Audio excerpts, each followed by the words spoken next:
نتحدث عن المغرب بوصوله إلى النصف، وسوف نحلل وفق هذه النتيجة وهذه الطفرة، وسوف نقول بأن المغرب فيه كذا وكذا والمغاربة قاموا بكذا وكذا. يا عماد، عندما يعود المغرب من الأراضي القطرية، وعندما يعود المغرب إلى القارة الإفريقية، سوف لن تشاهد ما شاهدته في الدوحة. والنبي يا فرحتي، سوف تشاهد مغرب آخر. سوف يعاني المغرب في التفوق على المنتخبات الإفريقية في أدغال إفريقيا.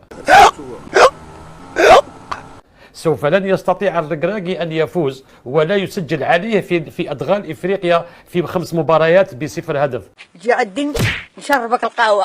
سوف يعاني الركراكي بتحضير زياش في الأراضي الإفريقية. ويلي هذا ماله. الله. وسوف لن يلعب زياش وحكيمي بنفس النهج وبنفس. معليش اخويا، بغيت نهضروا واحد جوج الهضرات. خويا نتوما راه غير كتبر بر بر بر بر، اش كتقول مع راسك؟ راه ما يقدروش يديروا وراه ما داروش. مالك اخويا؟ بالراحه.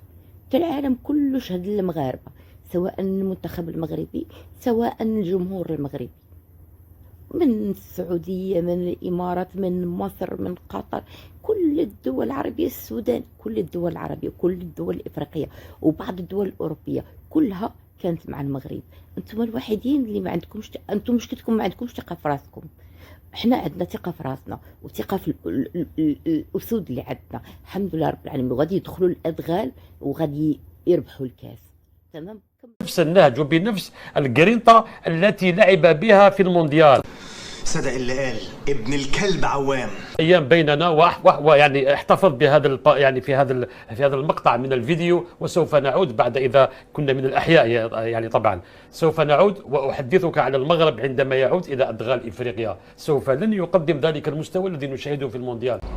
واش كاين هذا بنادم هذا كريزي مان. لذلك يا عماد لا يجب أن نتوقف عند صنيع المغرب ونقول بأن المغرب وصلت وأن المغاربة قاموا لا لا لا. عندما تعود المغرب إلى أرض الواقع اللي هي إفريقيا سوف نحكم على المغرب يا عماد.